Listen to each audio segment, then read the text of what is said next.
Welcome back to the Student Hub Live. Well, if there's one thing we love in the Student Hub Live, it is food. And here we are to talk to Ben about food and the sorts of food that are going to be good building up to the exam and during the exam. So Ben, thanks for coming along. We've got a T-shirt that you can still win, Ready to Succeed with Student Hub Live. And Joan and Peter on the hot desk are going to be taking your questions and awarding someone with brilliant tips and brilliant contributions our final T-shirt to give away today. Joan and Peter, all good with you? That's great. Yes, ready to go, Karen? Lovely. Right. We've got lots of things for you to fill in. Do you use exercise when it's hailing and you need to potentially run inside or several times a week? What are your attitudes to diet? Do you think that sweets on textbooks are a good idea? I've heard that that motivates a lot of students. Do you see food as fuel, or do you think food is absolutely delicious? I'm really hungry now, actually, and looking at all of this is making me starving. Average amount of sleep. How much sleep do you get in a day? And the best things you think to eat in an exam. So hopefully you'll have some good suggestions. If you can't think of 3 things, then you can just put a full stop in and your results will still submit. Also, the worst things to eat in an exam. And at the end of the session, we'd like to know how you feel. Do you feel better about your exam or worse than your exam? We're hoping that we can answer all the questions that you've got. So do let us know if there's anything that isn't covered. Actually, we did have one earlier, which was about overall continuous assessment. And I must point out that the assessment calculator that many of you can access on your student homepage will give you a really good idea about the weighting that you've got for your marks. Or, of course, you can speak to your student support team. OK, Ben, we've got a lot to get through. So what is the best practice for revision and exam time in terms of food then? How does it all work and how do we make decisions about what is good and what's not so good? Yeah, good question. There is obviously so much choice and we're drawn to certain things, especially when we're stressed. Yes. So when we're stressed, we tend to start leaning towards the foods that have got higher fat content, higher sugar content. Chocolate. Yeah. Pass. Yeah, and those aren't necessarily the ones that are going to help us through revision periods or within exams as well. So if we're talking about how we assess which food is going to be the best, the good thing to look at is the glycemic index. Right. And that is a scale of how quickly does a food affect our blood sugar levels and what sort of impact does it have on those blood sugar levels. And that can affect how we can focus, how much attention we can give to a task. So if we have a look at the... Right, we've got a chart here. Yeah, so the chart over here, we've got the scale going from 0 to 100. So 100 is pure glucose, and then it breaks it down into 3 different areas. If we look at the high GI foods, so the really sugary ones, the ones that are supposedly going to give us a lot of energy, what happens in the body is that they give us this real spike in blood sugar levels. And we might feel great at the top of that spike, we might be really focused, we might be engaged in the task, but as soon as that spike goes, it then crashes down. Now you've got time in hours. What are the units here? How long is this spike going to last? So that spike, depending on what food you've eaten, depending on your own body and how quickly it processes that food, it can vary, but around sort of 40 minutes for the food to be digested, that spike to take place, and then the crash to start happening. And whilst you might feel great at the top of the spike, actually down at the bottom, you're going to feel really lethargic, you might get moody, irrational, make poor decisions, and your concentration and your focus is going to go out the window. So this is where we need to start thinking, okay, so those foods are not great for us. So let's have a look at the low GI foods and the medium GI foods. And so the low GI foods are in red and the medium are in orange. Yeah, so the low and the medium ones give us a bit more of a gentle increase in blood sugar levels over a longer period of time, and the low GI foods, the energy is released really slowly. So actually we don't get this big spike and crash. We get a gentle increase in our blood sugar levels, which allows us to focus, allows us to concentrate over a prolonged period of time. And okay, they're probably not the foods that you would reach for in times of stress, but ultimately they're the ones that are going to give you the better performance. OK, so we've learned today, Ben, that, well, one, Pointless Pete told us that he was going to take lots of sweets into an exam, firstly. He was not our example of a good student. And then we've also been hearing from Duncan about stress and about how you can have these elevated well, cortisol basically, that makes you breathe faster and do things faster. And I'm just wondering what that concoction would look like with the mints and lots of sugar. Is a stressful sort of background going to further impact on the extent to which you might spike? Yeah, so during periods of stress, you're likely to maybe not make rational decisions, maybe sort of your focus and your attention's going to be off. You add into the mix of lots of sugar or high glycemic index foods, and you're going to get that spike, and that's going to make things even worse. So if you can help your stress by reaching for the foods that are actually going to give you a nice steady release of energy, allow you to focus, boost your mood, and that's where the sleep and the exercise come in. I know we're going to discuss. We will in a cover, bit. yeah. Yep. Absolutely. Okay, let's see what people at home said about the best things to eat in an exam. Nuts, good. I've got them on the table. Fruit, banana, peppermints, sports drink, flapjack, sandwiches, carrots, jelly, satsuma breakfast bar, dried fruit, Detroxo energy tablets, sandwich, jelly babies, shortbread. Okay. What do we think of that? There's a mixture in there. There's some good ones, but there's also some ones that I would say avoid. So Let's order some. yeah, so let's have a look. There was some fruit on the words over there. Bananas, oranges, apples, pears, all low GI. Good. So these are all They're a going to good give one. you a steady increase in energy. However, the only sort of real fruit that is going to give you a big spike is watermelon. Really? Stay away from the watermelon during exams and obviously when you're revising as well, because that's going to give you that big spike and then the crash again. Nuts, Yeah. they were on the list, and also dried fruit as well. Yeah. So both of those really good, so really low GI. They're going to give you that plateau of energy. And obviously healthy as well. Okay. We've got things like somebody mentioned cornflakes on there, or cereal bars. Yeah. The problem here is that although cornflakes are advertised as a healthy cereal, which they are high GI. So they are going to give you that big spike, and after sort of an hour, you're going to feel really hungry again and start craving more food. So if you've got a 2-3 hour exam and you've had a bowl of cornflakes just beforehand, then your focus and your attention and your mood might drop down, and also you're going to feel hungry. Going back to the sweets thing, again, the sugar. If I dish out 6 teaspoons of sugar onto here, this is how much the health guidelines, how many have I done? 5 and 6. So that's how many. Let's show everyone at home, because that actually is fairly substantial. So that is how much the government recommend we should add as a maximum to our diet every day. So yeah, so in terms of added sugar, so we're not talking about fruit which has got natural sugars in, we're talking about things like the brownies and the flapjacks, the chocolate bars, the sugary drinks. Now, if we then take a drink like this, cola. Yeah.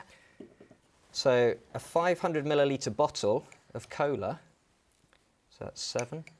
Which is not that. That's a bit smaller, but yeah. 8, 9, 10, 11, 2 more, 12, 13. A 500 milliliter bottle of cola contains 13 spoonfuls of sugar.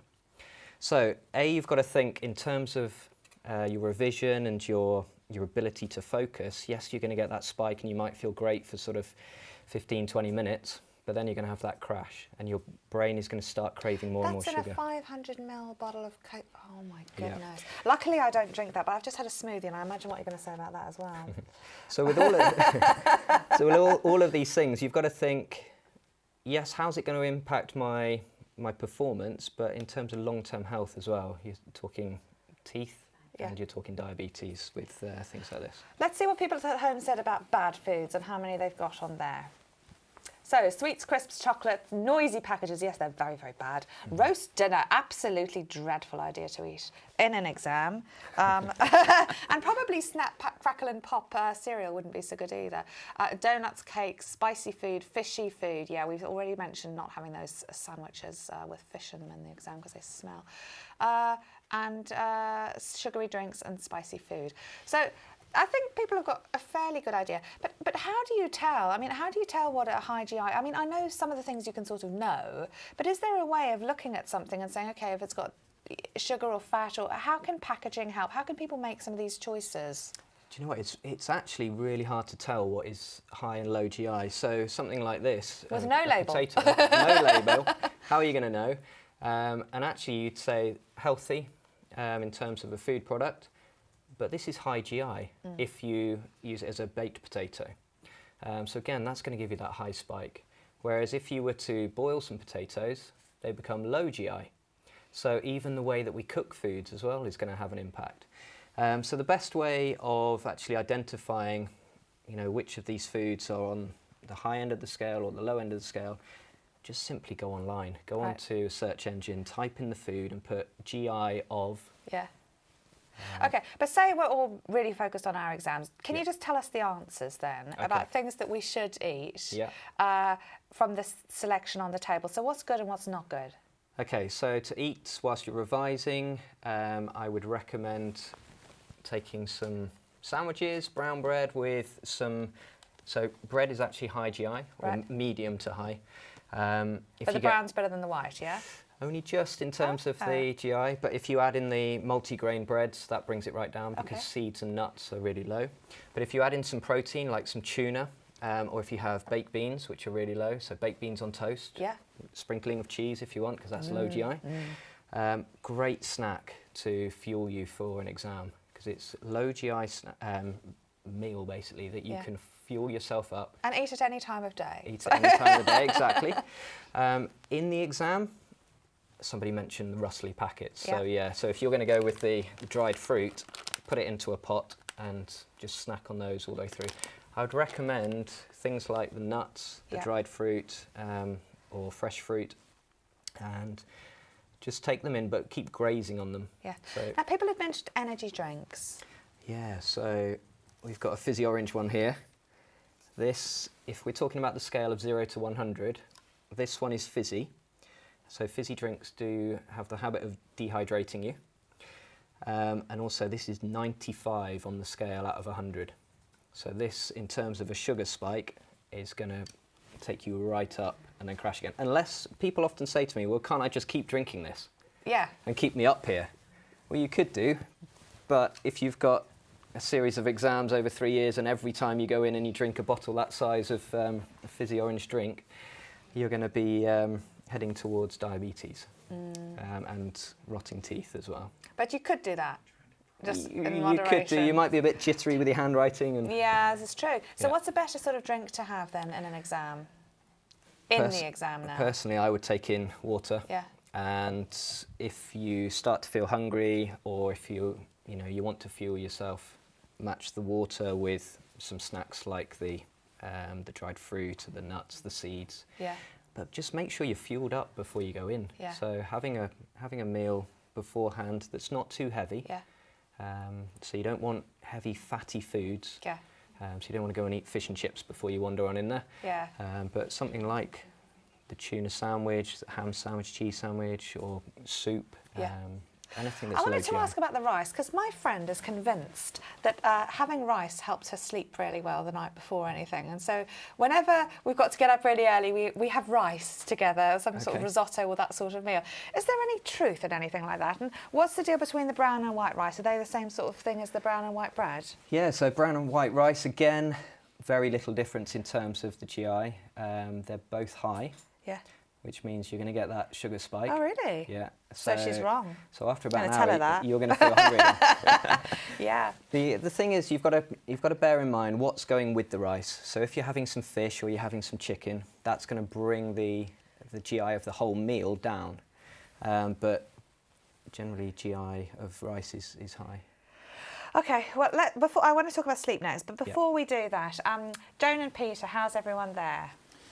Yeah, really good, Karen. Thanks. Yeah, we were just we've had some good discussions and some very creative solutions to keeping hydrated during revision.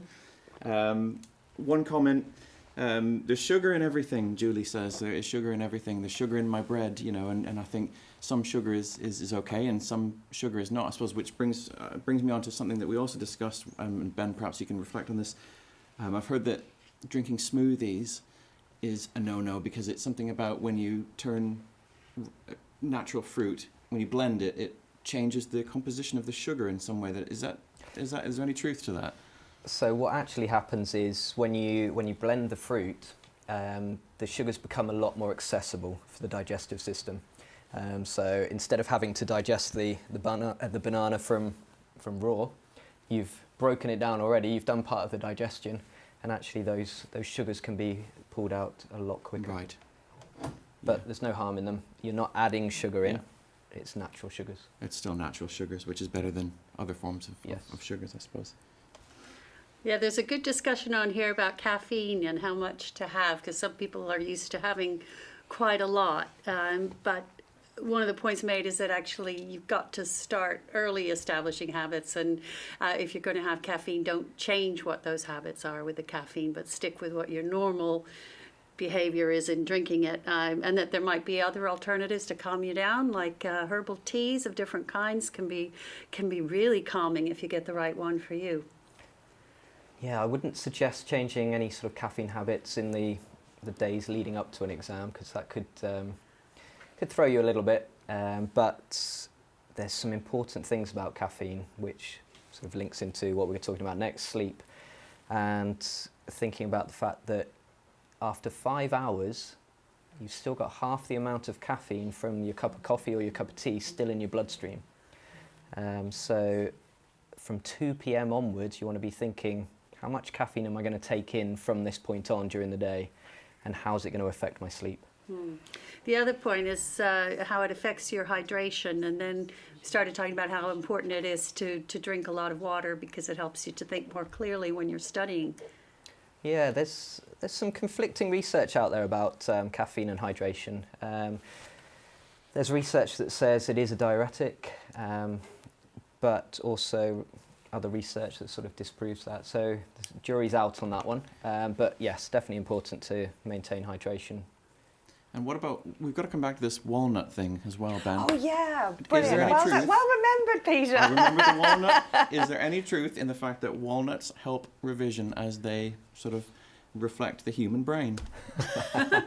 Very important, obviously, to consider. Yeah, so in terms of the shape, yeah, they do. I like that. And again, fantastic snack for whilst you're revising and also in the exam because of the fact that they're low GI. So they're going to give you that slow release of energy. So yeah, and they look like the brain. I like it. They do. Great. Okay, positive all round. Sleep, a really important thing. Let's see what people said in terms of their average amount of sleep is.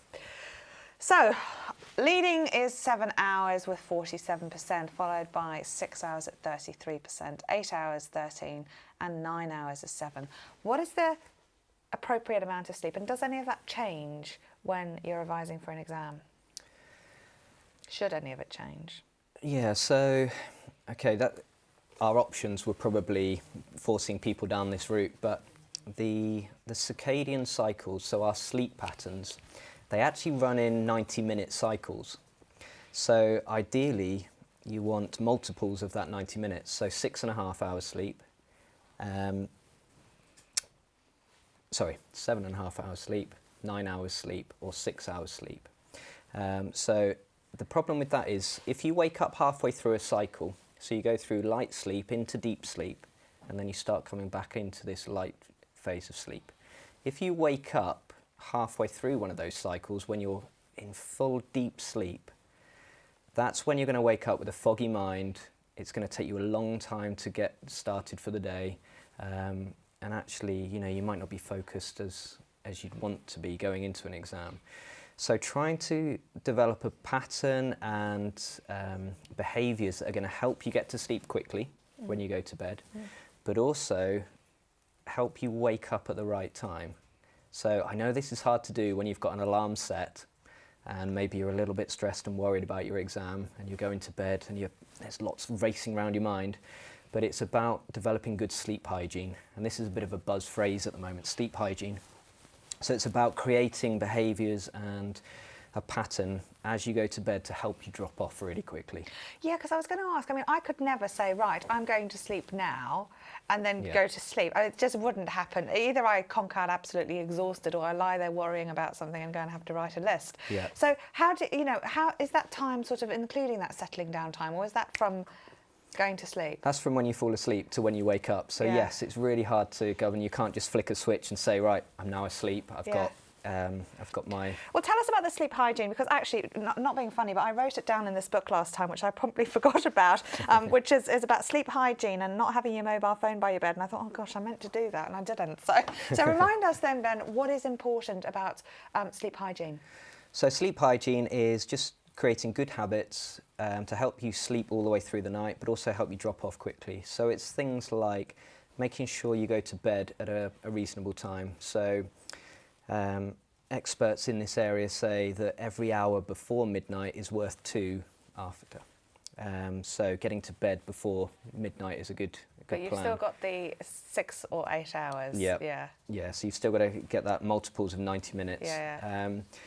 And then there's things like technology. So more and more it's being brought into our lives, and perhaps we're going to bed checking emails or messages, or just watching something in bed, where there was research that initially suggested that the blue light from mobile devices was activating our brains and keeping us awake. But there's some more recent research that's actually suggesting it's the content that we're reading and that we're viewing that is stimulating our thoughts and keeping us awake.